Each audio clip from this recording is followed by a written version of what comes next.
매출을 원래 280억 달러 예상을 했는데 네. 300억 달러를 넘겨버렸으니까 그러니까. 저는 이제 네. 매출 보고 깜짝 놀랐거든요. 전분기보다도 15% 더 성장을 한 거니까 매출 총 마진이라 그러죠. 네. 이익률도 75.7%니까 네. 잘 나왔습니다. 네. 다만 이제 시장이 좀 실망을 했던 것 중에 하나가 이번에 매출 총 이익률이 지난 분기에는 78.4%였어요. 근데 이제 이번 분기는 75.7인데 좀 꺾이고 있죠, 사실 네. 마진이. 나온 숫자 자체는 너무나 좋지만 시장은 뭔가 좀 약간 걱정을 좀 하기 시작했다. 매출 성장이 앞으로도 지금처럼 계속 이어질지, 빅테크들이 계속 투자를 해 나갈지, 블랙엘이 얼마만큼의 매출을 차지해서 얼마만큼 팔릴지, 컨퍼런스 콜에서 그런 부분들을 명확하게 좀 언급을 좀 해줬으면 좋은데, 당분간은 저는 엔비디아나 이런 AI 관련주가 끝났다 이거보단 숨고르기 할 수밖에 없는. 네, 주식시장의 주요 이슈를 살펴보는 여미도 시간입니다. 오늘도 LS증권의 염승환 이사님 모셨습니다. 안녕하세요. 네, 안녕하세요. 네. 이게 또 오늘 출근길 보니까 갑자기 가을 하늘이 네. 자꾸 맞더라고요. 이게 계절의 변화를 지금 맞고 있는데 지금 시장도 변곡점의 국면에 또 들어선 것 같기도 하고요. 그 엔비디아 실적 발표에 이렇게 시장의 관심이 이렇게까지 집중되는 이유는 어떤 건가요? 일단 이제 사실 미국 증시를 보시면 사실 미국 경기도 그렇고요. 지난 몇 년을 보면 그렇게 높은 금리인데 이게 네. 공식이 깨져버렸어요. 그러니까 사실 그 공식을 깬 거는 저는 엔비디아 때문이라고 보는 게, 금리가 이렇게 높은데 경기 침체도 안 왔어요. 근데 보통 이게 고금리에는 성장주 못 간다 그러잖아요. 그렇죠. 근데 그 공식이 엔비디아에 의해서 완전히 네, 깨졌죠. 엔비디아는 더 많은 상승을 했고, 그리고 엔비디아 칩을 구매하기 위해서 빅테크들이 그렇게 많은 돈을 네. 지금도 쓰고 있죠, 사실은. 그렇죠. 네, 그러다 보니까 결국엔 엔비디아가 이끌었던 이 글로벌, 그러니까 어떻게 보면 나스닥 이 시장이 결국 엔비디아가 꺾여버리면 같이 꺾여버릴 수밖에 없기 때문에 결국 이제 계속해서 엔비디아 실적을 보면서 AI도 체크하고 미국 증시가 계속 오를 수 있는지, 이거를 이제 계속해서 마치 그 표현처럼 뭐 슈퍼볼, 뭐 야구로 치면 어쨌든 정말 이 그 뭐 선발 투수라고 해야 될까요? 네. 예, 이제 항상 이제 엔비디아가 뭔 얘기를 하면 이제 기대를 하게 되고 그런 일들이 반복이 됐는데, 어쨌든 이번에 뭐 실적 발표를 했지만 실적은 또 좋았거든요. 네. 예, 실적 자체는 좀 좋았지만 어쨌든 시장에서는 AI가 결국 나스닥을 이끄는 그런 가장 중요한 그런 주제로 보고 있었기 때문에 계속해서 관심을 가졌던 것 같고, 어떻게 보면은 이제 파웰의 연준의장보다 젠슨왕의 발언이 더 막 그 사람들이 관심을 더 갖는 네. 그런 좀 기현상도 계속 좀 나오고 있는 것 같아요. 근데 실적에 대한 이제 전망들이 있었는데 실제 나온 이제 이 실적 발표는 어떻게 좀 거기에 좀 부합한 수준이다 이렇게 볼 수 있을까요? 아니, 예상보다 잘 나왔어요. 네, 잘 실적은. 나왔잖아요. 예, 네. 그러니까 매출을 원래 280억 달러 예상을 했는데 네.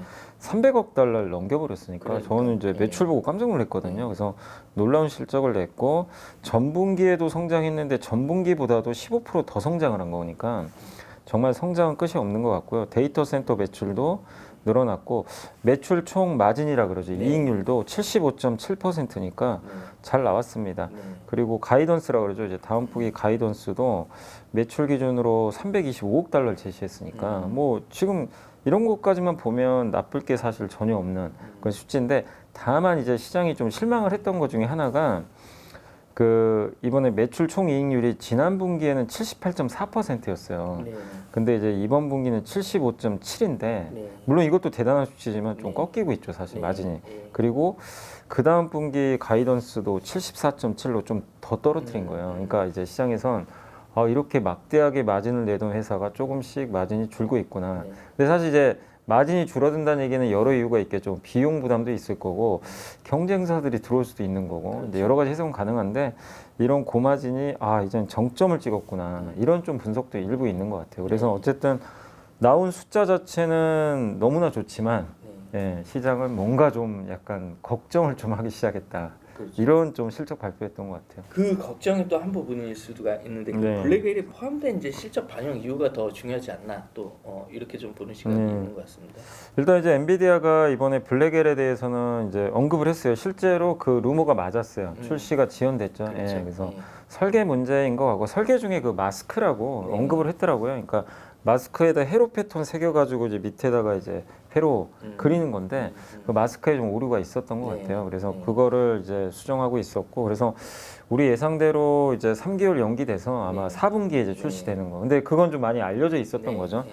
근데 그거를 직접 언급했는데 다만 이제 이 블랙에를 통해서 돈을 많이 벌어야 된다는 그 확신을 믿음을 딱 줘야 되는데 그걸 못 그게 줬어요. 약간, 예, 약간 그 얼버무렸어요.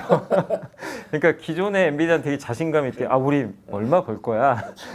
근데 그게 없어지고 그냥 수십억 달러 정도. 네, 네. 근데 전체 매출에 따지면 수십억 달러 그렇게 큰 건 아니잖아요. 또 분기 매출을 봤을 때. 그런데다가 뭔가 명확하게 그런 뉘앙스를 발표를 안 해줬고 네.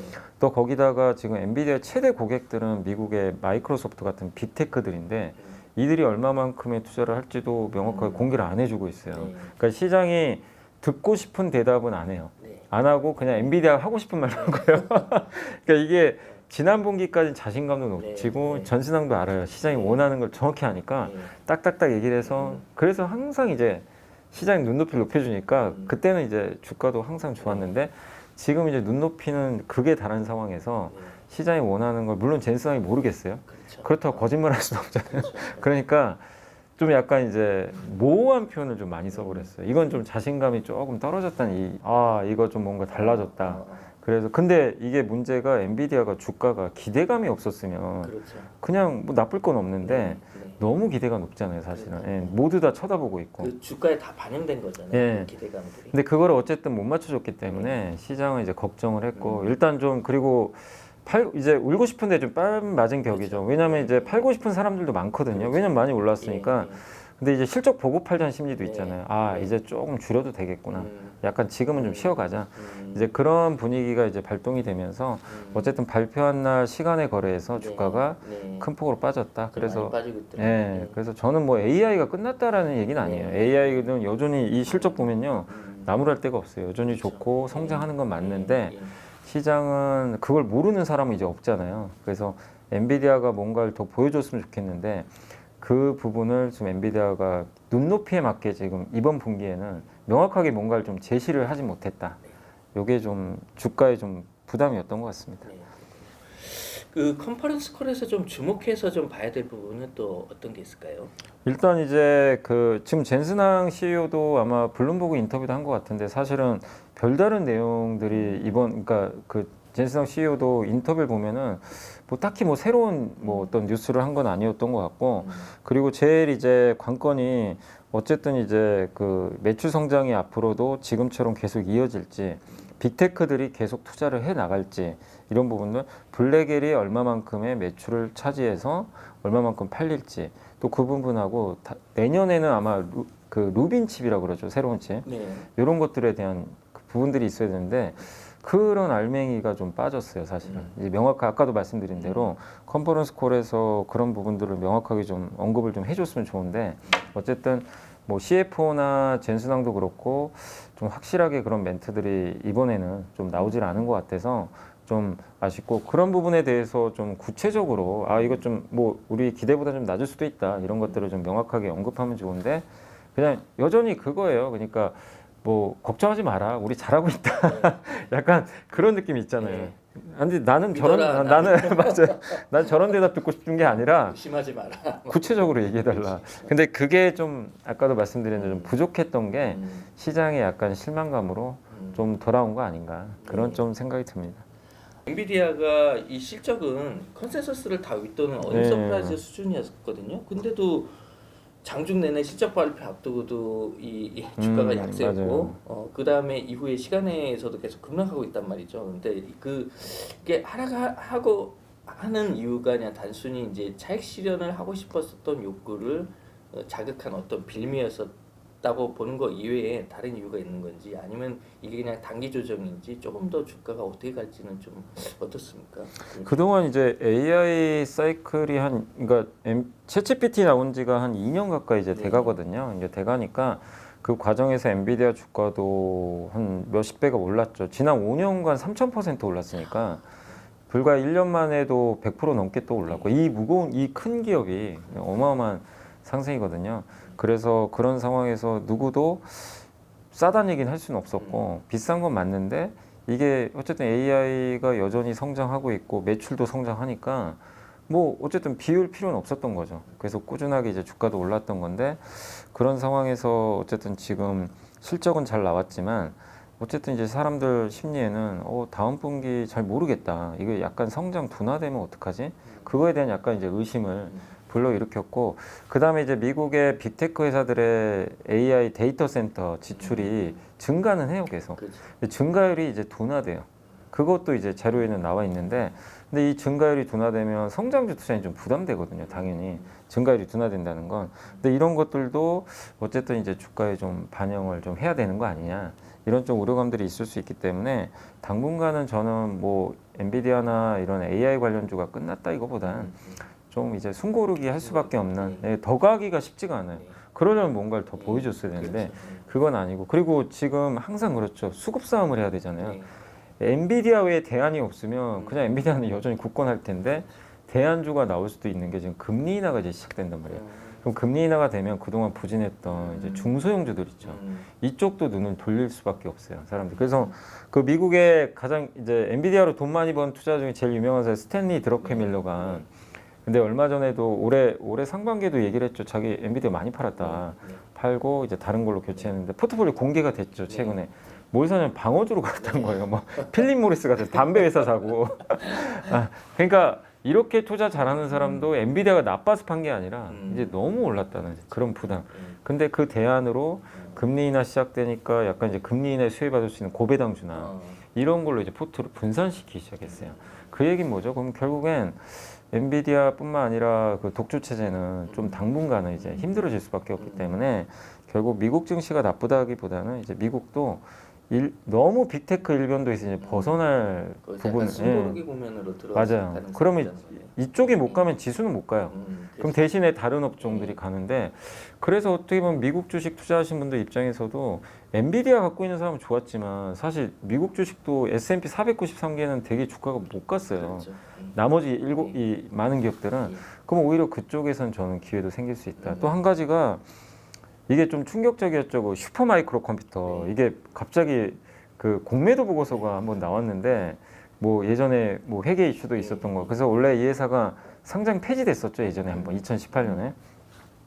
그러다가 미국의 증권거래소랑 이제 다시 협의를 해서 재상장을 이제 벌금 내고 하게 됐는데, 갑자기 또 공매도 보고서가 나왔는데 그걸 이제 그 지점을 들어서 아직도 얘네 안 고친 것 같다. 근데 걱정되는 거는 그 우리나라 찌면 사업 보고서를 내야 되는데 우리 지금 사업 보고서 좀 내는 거 지연될 수밖에 없을 것 같다. 이 얘기를 이제 또 했어요. 그래서 이제 주가가 폭락을 해버렸는데, 뭐 다시 내겠죠. 뭐 낼 것 같은데, 어쨌든 이런 이슈들이 자꾸 나오면 AI는 어쨌든 그동안 거칠 게 없었는데 AI 가장 많이 오른 기업 중에 하나가 슈퍼마이크로 컴퓨터거든요. 여기에 이런 이슈가 생기면 투자들의 시선은 좀 또 이거 좀 조심은 해야 되겠다, 단기적으로. 그런 이제 심리가 발동한다는 거죠. 그래서 저는 일단은 이제 AI에 관련된 기업들의 주가는 좀 일단 9월까지는 조금 어렵게 좀 움직일 것 같습니다. 물론 뭐 이사님은 AI가 끝났다, 네. 거품론이다, 고점론이다, 이거에 대해서는 그렇게 생각하진 네. 않으시는데, 어쨌든 또 일각에서는 들어가는 돈에 비해서 이익 창출 능력이 조금 떨어지는 거 아니냐 이런 우려도 있기 때문에 네. 그런 얘기가 나오는 것 같습니다. 좀 어떻게 보시나요? 좀? 근데 거품론 나온 지가 한 두세 달 됐죠. 뭐 계속 나오고 이것도 논쟁이 되게 심해요. 그러니까 이게 참 미국에서도 유명한 분들이 한쪽은 거품이다, 아니다, 막 이렇게 우리나라에서도 이제 많이 논쟁이 있는 것 같아요. 근데 사실 거품이라는 건 결국 버블인데 실체가 없는 거잖아요. 근데 AI가 실체가 없다고 저는 생각은 안 하거든요. 왜냐하면 제가 쓰고 있기 때문에 전 매일 쓰고 너무 좋아요. 저는 이제 자료를 제가 많이 만들고 강연을 다니다 보니까 AI 챗GPT 이용하니까 너무 좋은 게요. 요즘 기자들도 그걸로 기자분들 쓰세요. 예. 너무 데이터를 빨리 찾아주고 그래프까지 그려주고 그 다음에 그 그림도 그려주기도 하니까. 그러니까 저는 이제 실제로 많이 쓰다 보니까 그래서 그럴 수 있지만, 근데 메타버스랑 분명히 다르거든요. 메타버스는 사실 저도 거의 안 썼지만 사실 좀 뭐 실체가 없는 건 아닌데 이걸로 뭘 창출을 못했어요.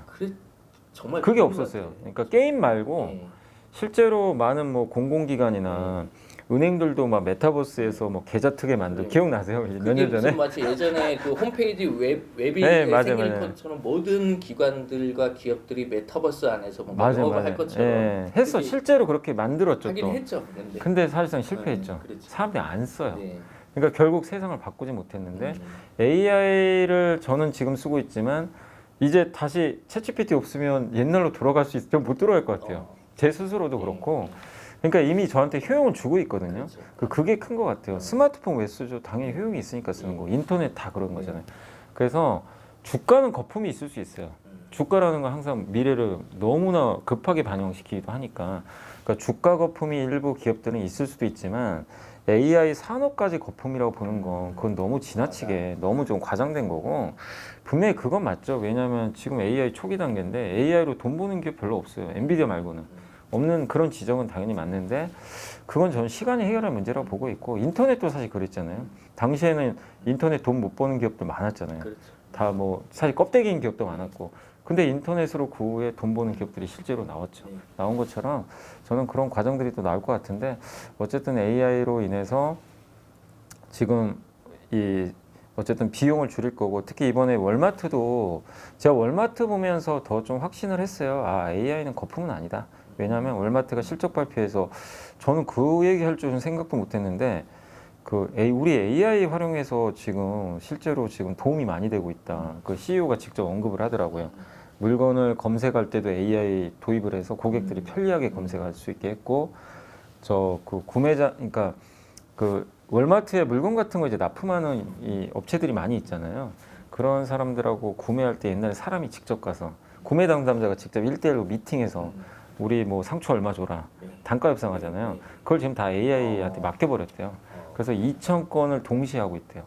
그러니까 이건 뭐죠? 비용을 완전히 줄여버리는 거죠. 그러니까 그거를 월마트가 실제 실적 발표에서 언급을 해버린 거예요. 그래서 저는 이제 그걸 보고 아 이건 산업은 절대 거품 아니다. 이건 진짜 효용을 주는 네, 진짜 왜냐하면 기업들한테 필요한 거를 그러니까 비용을 절감시키고 시간이 있죠. 이걸 줄여주는 산업이니까 다만 아직 킬러 앱이 없어서 우리가 느끼지 못하는 거예요. AI 뭐 안 쓰신 분이 훨씬 많잖아요, 아직도. 예, 그러니까 이제 그걸로 돈 버는 건 없는데 주가만 오르다 보니까 이제 그게 예. 근데 그거는 산업 거품은 아니거든요. 그래서 근데 그 주가라는 건 또 일정 부분 조정 받으면 거품은 또 해소되니까. 그래서 저는 주가 부담은 있다 해도 산업을 좀 부정하지 말자. 예, 그렇게 좀 보고는 있어요. 하긴 뭐 돌이켜 보면 새로운 아주 산업이 뭐 닷컴 시절에도 그랬었고 그게 그 다음 산업으로 넘어가기 위해서는 사실 일정 부분의 거품이란 건 네, 또 필요할 수도 네. 있는 거거든요. 투자를 하긴 해야 되니까. 그러니까. 예, 근데 그럴 때마다 항상 과잉 투자 나오고 그렇죠. 우리 2차 전지도 작년에 지금 보면 과잉 투자잖아요. 네. 근데 그때는 누가 과잉 투자라고 그러니까. 그랬어요. 예. 그러니까 그런 과정들이 꼭 맞습니다. 있긴 있는 것 예. 같아요.